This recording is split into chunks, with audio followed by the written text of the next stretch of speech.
people to come on. How are you doing, Marin? Been well. How are you? How are the babies? The babies are good. They're all with me today as my wife is making cheese, so it's going to be an adventure, but that's why it's a 15-minute webinar, not a 2-hour webinar. Okay. So thanks for joining us on short notice. As you and I both saw in the past 48 hours, I got probably within an hour, something must have hit the wire somewhere, and I got about 6 text messages and emails and even a voicemail just asking, "Hey, when's our money coming?" So obviously there's some speculation out there. All right. I'm going to share my slides here and let's see. Share screen 3. Okay. Should I get going, Lucas, or? Let's give it like 30 more seconds. We're getting okay. Sounds good. People are jumping on rapidly. So, and how about you? Did you celebrate any holidays or do anything special, or did you stay pretty secluded? We did try to get some more family time together on Friday, and the new Pixar movie was out, the Soul, right? So I tried to put some less time into work and more time into family and to celebrate the day, and so it was nice. It was nice to get a little bit bigger perspective on things. Okay, so we have about 45 participants, 42 if we don't count us panelists, and yeah, and I think that's stayed pretty steady. So welcome everyone. Lucas Sjostrom here, Executive Director at Minnesota Milk, which means I work for 9 dairy farmer board members who represent all the dairy farms in Minnesota. And Dr. Bozic, as you've probably seen before if you're tuning in, because you're probably on our listserv or follow our social media, is a contract economist for us. Our organization has 3 main committees: education, policy, on which Dr. Bozic serves as an ad hoc member, and membership. And so those 3 committees help our board make actions and go forth here. I've got 3 kids in the house, and so anything can happen. I don't know Dr. Bozic's kid situation, but I know we've interacted a few times in COVID, and you just never know who might enter the room, but hopefully you've seen that. I also want to give a plug, and I'll put the link in the chat box, or maybe Morgan can, who's kind of administering things for us. We do have 4 different tracks of sessions coming up in January and February, starting in about a week and a half. Every Thursday and Friday, we'll have 4 different sessions.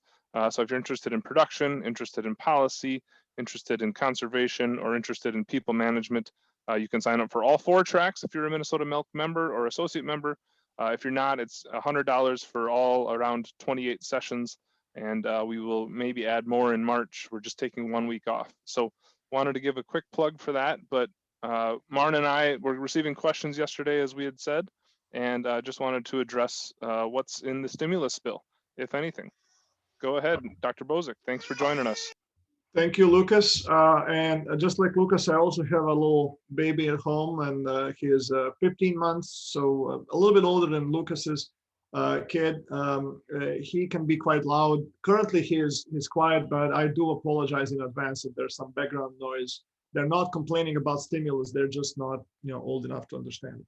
So, so let's dig in. Let's see what's in the bill. I will say that's what's not in the bill is also going to be quite relevant to discuss.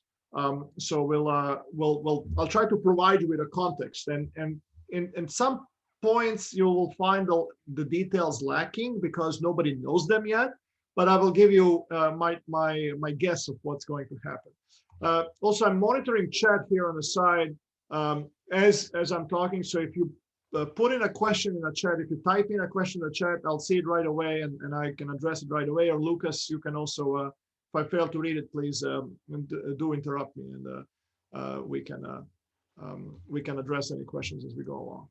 I'm going to start with the supplemental dairy margin coverage. So what's in the bill is an explicit prohibition to the Secretary of Agriculture for reopening the DMC sign up for 2021 for those that did not sign up yet. So they actually put it in the bill. There will be no reopening of DMC. And actually, I was surprised, but FSA closed the sign-up window just as it was supposed to be signed up. Like ever since 2015, every single year it has been extended by a week or two or a few weeks. And this year, my understanding is that some of the requests from our trade associations in DC were to extend it almost through the end of January, and FSA said no more. December 12, I believe, was the deadline, and they did close the sign up at that time. 68% of all dairy farms in US signed up, most of them for $9.50 coverage. So we have quite a big increase in the sign up versus 2020, when we had just over 50% of farms participating. So what is this supplemental DMC all about? As you most probably know, when margin protection program, the predecessor, when that program was introduced, there was concern that it will induce growth in milk supply. So a way to combat that was to limit how much milk would be eligible to participate in the program. So you could set it, so based on the highest of 2011, 12, and 13, they assigned each of you a production history. And that production history has been increased a tiny bit over the last 5 years, from 2013 through 2018, based on the national milk per cow growth. But it's almost insignificant, single digits in the percentage terms. So, and on the other hand, we have a good number of producers that have built a new barn or added cows in other ways, since 2013, and now they have, maybe back then they had 100 cows, and now they had 200. Now they have 200 cows, and they just could not cover that additional 100 cows.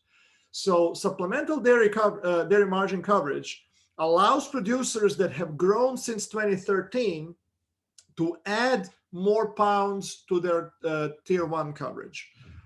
There is a caveat there.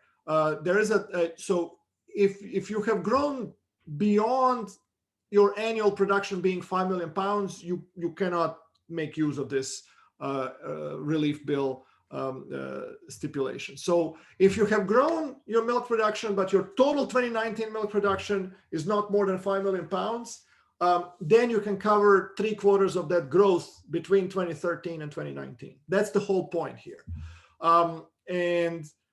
You can only make use of this if you have already signed up for 2021. Most producers in Minnesota have signed up. Over 80% of producers have signed up. And if you didn't sign up for 2021, you just have to wait a year. And then when the time comes to sign up for 2022, you'll be able to to use this augmented production history that takes care of your growth through 2019. So what's going on here? They're basically setting the stage for the next farm bill. I think that in the next farm bill, there'll be a push to either revise production history for everybody, or to maybe even increase the tier 1 from 5 maybe to 6 million pounds, just like the last time it went from 4 to 5. So doing this part early increases what's called a baseline, which is projected 10-year cost of the program, so that it makes it easier, makes it a smaller lift to make those incremental improvements to DMC with the next farm bill, to maybe increase from 5 to 6 million, or to revise the production history for everyone, do like a one-off revision of production history for everyone. So we will have, nobody's going to force you to sign those additional pounds, so there will be another sign-up window. But my understanding is that it's all about pounds, not the coverage level. So whatever you chose for the whatever pounds you did cover already for 2021, you'll just be able to increase the poundage there. No other choices can be modified. That's my current understanding. Details pending from FSA. I don't know when will they reopen this, but I imagine it will be soon. And as soon as they can get their act together on this. Overall, I don't expect these changes in the COVID relief bill to be affecting the market strongly. If anything, what's going to be important for market price dynamics in 2021 is the fact that we have 68% of the dairies already signed up for this. We were losing a lot of dairies in 2019, both Minnesota and Wisconsin, we lost over 10% of dairies. With the CFAP money and food bucks and cheese prices going up, and then DMC payments in 2020, and now this new revision of production history for smaller dairies in 2021, I do anticipate that there'll be less pressure on smaller dairies to exit the sector involuntarily. Basically, there are lenders telling them that they've reached the end of the road, or they're just not being able to pay the bills. DMC is a very generous help. What that means for everybody else is that they have to make sure that they are not the one balancing the market. If we do have oversupply, and more about that in a bit, and if it's not the small family farmer that's exiting and therefore cutting back the national milk supply, which is not something I desire. I'm just here explaining the consequences for others. So if we have the farms up to 250 cows well taken care of, then others need to make sure that it's not them balancing the market, but it's the New Zealand producers or European producers, Australian producers, somebody else. Basically, if we have an oversupply, we have to export it out of the country rather than hurt our guys here in the United States. The way to do that is to use other risk management programs, LGM, futures and options, forwards, or other programs, DRP or what have you. And so I just want to be clear, because I got 3 press calls and they all said the same thing. They assumed this section was more money coming to DMC participants right now. And so, it's good help for those who've grown in 2021, and it's setting up baseline for the future. But on this specific provision, there is no extra DMC money coming from 2020 or any past year. So no, just this is not want to be clear. This is not retroactive. No. This is 2021 and forward. Yes, correct, Lucas. So anyway, if you have a question on DMC, this would be a good time to ask it either on chat or in other ways. Otherwise, I'll just keep going forward. The Paycheck Protection Program also has some benefits that will be relevant for dairies. For certain categories, 2019 gross income can be used to determine PPP loan amounts. Well, the reason that's there is because if you got a lot of help through CFAP or other programs in 2020, and you cannot demonstrate that in 2020 your income went down, you can maybe use this provision to still get a Paycheck Protection Program eligibility by looking at your 2019 gross income levels. Business expenses paid through the PPP loans are also going to be tax deductible, and those that have already used PPP loans before will, under certain conditions, be eligible to get a second tranche. If you are interested in this program, I would strongly consider that you talk with your tax advisor or your accountant or CFO, and they should be able to get the additional details for you that are specific to your situation and that will guide your optimal decision making. I don't think that one size fits all, so I don't think that this webinar should make a definitive recommendation to you. I believe that all PPP loans will be public information in the end. So if you take a loan, others will be able to see that your company took this loan. And for some of you, that may not be a desirable outcome. So handle with care. That's Lucas, did you have something on PPP? Oh, and I was, you probably know this, Marin, but I would guess most farmers, for those in industry who are tuning in, most farmers probably already use this, and the new PPP wouldn't necessarily be applicable. So it's based on your salary over a couple of months. And so if you used it back in April, you likely wouldn't be able to use it again. Yeah, but do check. There's no harm in checking. Okay, the third one is the dairy donation program. And so what is the purpose of the dairy donation program? We could get into a situation, come summer or April and May, where we have too much cheese on hands, too much butter. And dairy processors, so cooperatives as well as private handlers, they will be able to donate that cheese, donate that butter, even fluid milk. So they pair up with a non-profit organization that distributes through food banks or other venues. And if cooperatives donate those dairy products, the government will reimburse them for cost of milk used in production of that product, potentially plus a little more. The reimbursement rates cannot be lower than the lowest federal order class, cannot be higher than the highest federal order class. But it's nowhere in the bill that it said that if you donate cheese, you will have to be reimbursed at exactly class 3 milk price.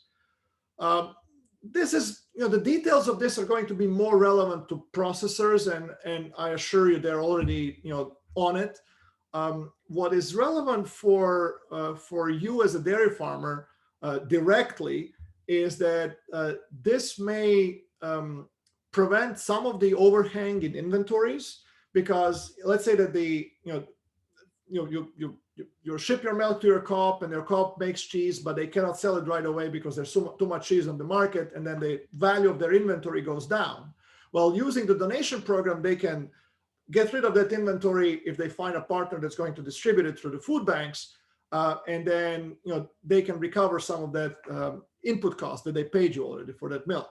This program is not going to be super attractive to dairy processors the way that the food box was, because in food box, like people would bid for your cheese, so you could set the price and you can sell that cheese. And recover the cost of milk, recover the cost of processing, packaging, etc. Here you get only partial reimbursement. You get reimbursement for cost of milk, plus again, potentially a little more than that. This is going to be good for preventing any dumping. So if we get into a spring flush season and there's just no way to go with maybe with fluid milk, then that milk can be bottled and with our non-profit partners can be distributed to food banks. So instead of dumping it, we can donate it and then get reimbursement. So for those of you familiar with the options terminology, as my friend Matt Gould well summarized it, this is essentially a free put on cheese and butter inventory. And that's exactly what it is. So if the market prices for cheese and butter go higher, then people just won't donate. But if they go dramatically lower relative to the cost of milk used in the production of those products, then there is incentive for processors not to hang on to the inventory, but to donate it out. So it's going to clear the inventory if we do have an inventory overhang. It's also retroactive. So any donations made throughout the calendar year 2020, I believe maybe, not sure from January 1 or March 1, 2020, it's also eligible for this. I don't have the data on how much was already donated. So how much of this 400 million is going to go to, for retroactive payments. But bottom line, on its own, this is not the program that's going to cause a $3 cheese again. It may, I think of this as a soft landing program. If we do have a lot more cheese being produced by summer because of the new DFA Glambia plant in Michigan, the expansion here in Minnesota, first district, and other things that are going on around the country. So if we do end up having too much cheese and inventory overhang, this is going to help soften the cheese price landing to lower levels. But it's not going to prop the market up to those crazy highs, spikes that we've seen this summer and then again in the early fall. Lucas, did you have any questions on the donation program? All good? Okay. No, and we do have a couple of congressional staffers. So if you know more than us, please do put in the comments, and we'll be happy to share the knowledge if it helps farmers. All right. The direct payments are the next item to consider. The COVID bill is at the same time quite prescriptive and also quite broad. The total amount of money allocated in the COVID bill, relief bill for ag support in general is, I think, just short of $13 million. And we could easily see a few million go out or more in direct payments, not to dairy, but to all ag sectors. What caught my attention, and I know everybody's going to want to know, when am I getting the money and how much is it, per hundredweight? And whoever is telling you the details is speculating, because the details have not yet been written. The timeline has not yet been set. But here's what we do know. The farm bill, the COVID bill does contain some language that could be interpreted as directions to the secretary to differentiate the payments both regionally and also more closely related to what products is being made with your milk. What does that mean? That could mean that if you're selling to a processor who is making class 4 products that are selling at a quite lower level than class 3, and therefore you're hurt much more than someone who is benefiting due to food box because they're in a class 3 area, this could be that your direct payments will be higher. Certainly has some fairness to it. In 2020, the first 2 rounds of CFAP did not differentiate based on the region. So some regions that benefited strongly from high cheese prices, PPD issues aside, they got the same payments as others, that are in areas where there's a lot of powder being produced and they really are hurting with prices.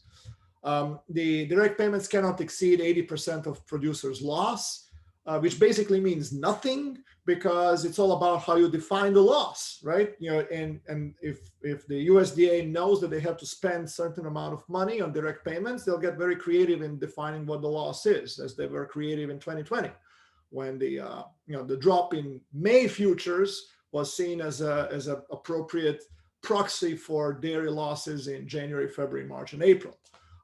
So it's there, but it's really how you interpret it. And then there will be additional support for producers who have hit the CFAP payment limits in 2020. The details I'm still learning there, but bottom line is that if you were capped based on the previous rules, some of that cap may be lifted, whether it's lifted completely or to some extent. I think that again, I would want to see the rules before saying with certainty there. Lucas? Yeah, so I got several dollars per hundredweight sent at me. You're not going to predict whether it's 40 cents or $1.50 and it's next week or 3 months from now. This is a webinar to tell everybody we don't know anything. Is that correct?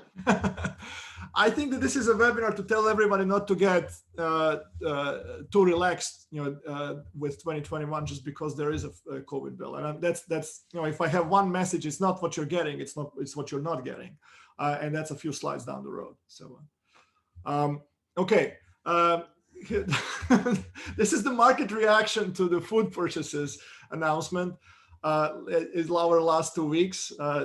For those of you not familiar, this is an actor Dreyfus from, I think, Pink Panther movies, back like a few decades ago. So what do we have about food purchases? There's going to be allocated at least 1.5 billion dollars, on new food purchases, including produce, dairy, and meats. Dairy is explicitly listed there. So what does it mean? Is it a new food box? Maybe they won't call it food box. Maybe they will call it something similar. And what market I don't believe is pricing in well, at least for January, is that the food box is not going to be announced this week. USDA first needs to run a preliminary review of existing programs before new solicitations are made. In other words, go do your homework. Tell the Congress what did not work well in 2020. Was it inefficient? Was the price too high per unit of cheese or milk or per box? Was the price paid too high? Was there waste? I've heard stories of people taking boxes with produce and meats and dairy, and then go around the corner and throw the veggies out. I guess you just can't force people to eat veggies. So USDA will first do a little review, and then they will present it to Congress, and only then they can restart the program. I read that as nothing happening in January, but earliest they would start is sometimes in February. I could be wrong. They could surprise me, and do something earlier. But whenever USDA is asked to study something, I immediately attach at least a month to that, if not longer. If you recall, our house was burning down in April. It was like a serious problem, and still it took USDA almost 3 weeks to come up with CFAP. So I mean, admittedly, it had to go, like, that's money dispersion, so they had to go through all the channels: White House, Office of Management and Budget, etc. This is just a study, but I don't expect this study to be completed this week. And then the other question is, 1.5 billion over what time period? Is it just 2 months? Is it 4 months? Is it 8 months? And the way I read the bill is that they have until October 1 to spend it, until the next fiscal year starts, which is October 1, 2021. But also, as you've seen, the President-elect Biden already indicated that he would be interested in more stimulus after he is inaugurated. We'll see where that goes. My forecast is that we will see much more discussion about curbing budget deficit than we will see about stimulus, and especially if Republicans retain at least one of the two seats in Georgia, then definitely Senate will stay in Republican hands, and it's going to be harder to pass a stimulus. I wonder even if the $2,000 stimulus check that President Trump asked for, whether that even is going to survive the Senate. My money is that it, maybe 30% chance of happening. We'll see. We'll see whether I was correct or not. I see another question here. Oh, that's. Yeah. From a co-op, Ag Committee staff have said 1.5 billion is also for worker protection measures, retooling support for farmers, farm markets, and food processors. So not just food. Have you heard that or seen that, Marin? There's a whole, that paragraph is very long. It's not like spend 1.5 billion on food purchases, full stop. Like there's a whole litany of conditions and instructions on that page. So I wouldn't be surprised if the program becomes more comprehensive than just solicitations for food purchases outright like that. Yes, I concur. There could be more to this. I think that there's also a trade-off between how comprehensive you make it and how quickly can you stand up the project. The more comprehensive you make it, the more preparations have to be made, and then that delays the implementation even further. So what is my take on all of this? I'm going to be a little dramatic here. This is Noah's Ark. I think that this is all well and nice for the first half of the year, but vaccinations are in progress. If you trust Fauci, by summer, we are going to be on the verge of herd immunity. And at that point, the systemic factors will go away. We will still have dairy-specific factors to worry about. We will still have very strong growth in milk production. You've seen last few months what happened. The latest month is over 3% nationally. 3%, even 2% is a red flag. 3% is an alarm bell for me. We haven't seen a growth like that in quite a few years. So we will have much more milk, and then we will have new cheese processing capacity in Michigan, Minnesota, and elsewhere. So which means that by summer, I expect somewhere to the order of 7% more American cheese year-over-year growth versus 2020. That's a lot of cheese. The big question is whether we will be able to export our way out of the cheese oversupply. And I don't have an answer to that one. That depends on a whole host of factors: dollar strength, trade wars, what have you. But unless exports save us, we are going to have a lot of cheese, And by summer, the government incentives to take care of all of that through some new measures, some new additional food boxes, and some new COVID bill, that may be gone. Because we will be returning to the regular way of life, hopefully by the end of summer. And where are we then? Then we are in a situation where we have a dairy specific problem. Now you can still do something about it. The futures prices for class 3 into the second part of the year and into 2022 are still reasonable. Not everybody will find them super nice, but they're reasonable. And there are programs at your disposal that you can use today to lock in either some of those months or all of those months. LGM just had a sale last week, and we'll have another sale at the end of January. And DRP is, of course, offered every day. Full disclaimer, I do have a co-ownership stake in DRP. University always wants me to say that I could actually benefit from what I'm saying. So, but I really do believe it's a good program. So, even though I created it. We've seen strong increase in DRP usage over the last 6 months versus the 6 months of previous year. The premium paid is doubled, and we are seeing new interest in 2021. If you believe that the food box or its successor now, the new food purchases, are going to take care of the first few months of the year, you definitely should be very skeptical that the effects will last through the end of the year and into 2022. And what's funny is that typically when you look at insurance products or options or any other downside protection type instrument, nearby months are cheap, and then as you go further out, it gets more expensive. Well, because of all this policy-related uncertainty and COVID-related uncertainty, it's the nearby months that are expensive, and the nearby quarters that are expensive, and deferred quarters can actually be a little cheaper, or at least not more expensive than the nearby quarters.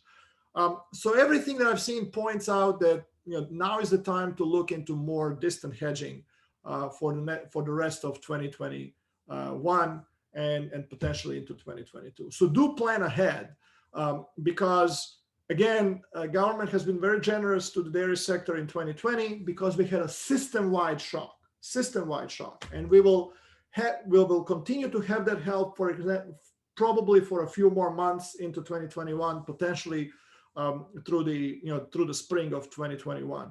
What happens after that is anybody's guess. And I would rather that you take an early action and then market blossoms up for whatever reason, exports are great, or and then the price is much higher than expected, and you don't get any payout on your premium, but the overall revenue is much higher than expected today. Then you're relying on government saying, we had food box in 2020 twice, we had another food box in 2021. Don't worry about hedging. They're going to keep on buying their cheese. Some of you have been through the 80s. You know that at some point the music stops and there are not enough chairs. And there is not going to be another whole herd buyout. Maybe we could have done it back in the 80s, but when the industry tried it in 2009, we got a class action lawsuit slapped on us. So to the extent that we are creating conditions for strong milk growth, we keep talking about new DMC money, new CFAP money, new food purchases. That's basically an incentive for people to add cows. That's where we are seeing more milk, in addition to new cheese plants popping up. So we are creating the conditions today for lower milk prices in the second half of 2021 and into 2022. So that's why it's the time to take action to protect yourself against those quarters is not written anywhere in the COVID relief bill, but now is the time to do that. And there we have it, a 35-minute long, 15-minute webinar. I was just going to say, one question I got, and feel free to keep them coming. We don't have a queue right now, but one question I got was, what is happening in Europe, New Zealand, other major dairy producing areas? Any support from the government? Are they seeing anything similar? Obviously, Europe's a whole different ballgame, but did New Zealand step in April? What happened there? So what's relevant, most relevant for us is that the milk supply is not growing robustly in the rest of the world. That gives me some hope that we can export part of our coming oversupply of milk, either through powder or cheese. European Union, I haven't looked into details on how they're helping their ag sector, but I'm sure that they are. But it hasn't translated yet to the strong increase in milk production. In New Zealand, to be frank, I'm not familiar if they have had any emergency measures there. But let me hijack the question to answer a broader picture here. Why is U.S. able to push such a strong stimulus? Why are we able to spend $500 billion over a tweet to the $2,000 stimulus check? How come that I mean, think back 2009 when Obama wanted to pass the stimulus of what 700, 800 billion. It took him a month and a half to organize that, and we were in the middle of a huge recession. Why are we still able to have such strong budget deficit in the United States without seeing inflation, without seeing interest rates go up? That's because dollar is still a reserve currency for the world, and investors are freaking out about where this is going. We are spending profligate. We are very profligate spenders. But where do you go? Do you invest in euros instead of dollars? Do you go invest in Chinese currency? Because that's right. That's a free market. Not, So I spoke with one of my friends in California this morning, and he said, U.S. is very irresponsible, but everybody's graded on a curve. So it doesn't really matter how prudent we are. What matters is that there's not a good alternative to dollar yet. What are investors doing in response to that? Well, look what's happening with Bitcoin. People are looking for a way out of dollar. They're looking for something that is not dependent on political whims in DC. And look hard enough for long enough, you'll find it. And then heavens help us at that point, because we cannot have this multi-trillion-dollar deficits year after year unless U.S. is a reserve currency. So don't get too comfortable with this level of help. It comes with a price that eventually we'll have to pay.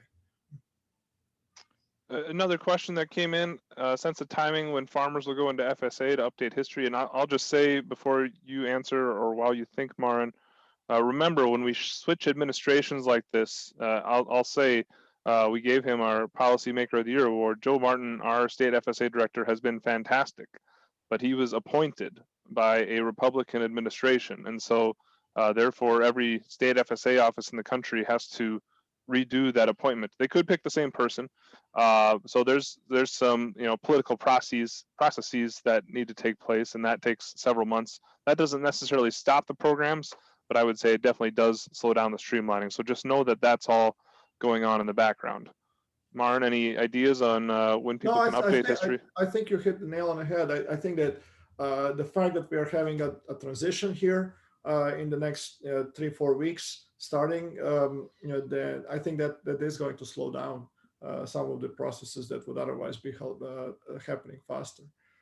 So we should probably check with in fact, let me take that upon myself. I'll reach out to the headquarters, FSA headquarters. I work with them on the tool anyway.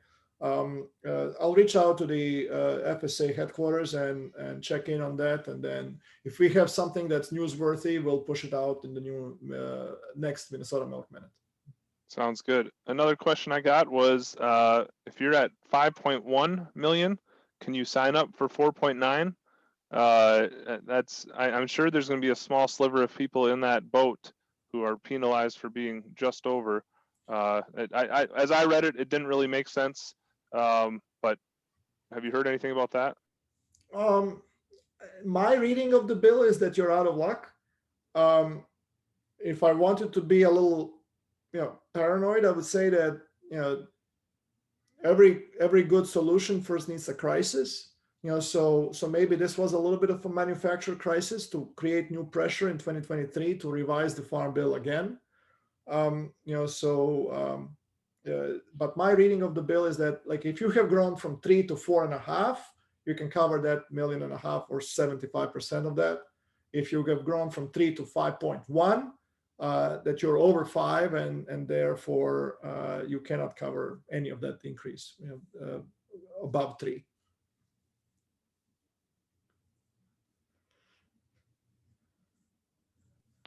Any other? Oh, hang on. I had a poopy diaper reported earlier, and we've got something else. So I've got no other questions at the time. This might be my cue to sign off, or our cue to sign off.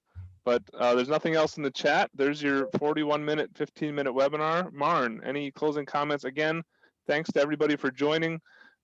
We have 4 tracks of webinars coming in January and February. Marin will be giving one. I'll be kicking it off with our policy. And be sure to look in the comments for those. You can sign up free for Minnesota Milk members, $100 for all 28 sessions. We've got some fantastic speakers that they've reduced their rates because it's online, but the content's going to be just as good. So look at that, sign up, take all the tracks if you want, or just the tracks that interest you. And Dr. Bozic, thanks again for joining us. Any closing thoughts? Oh, we probably won't have another opportunity to visit with our members before the first of the year. So I just wish everyone Happy New Year, and hopefully it's going to be less turbulent than 2020. Well, thank you so much, and thank you to Minnesota Milk members for their support. If you've got follow-up questions, we've got the recording already live on Facebook, and we'll also happy to explain later on as things change and details come out. Thank you, Happy New Year, and have a great day.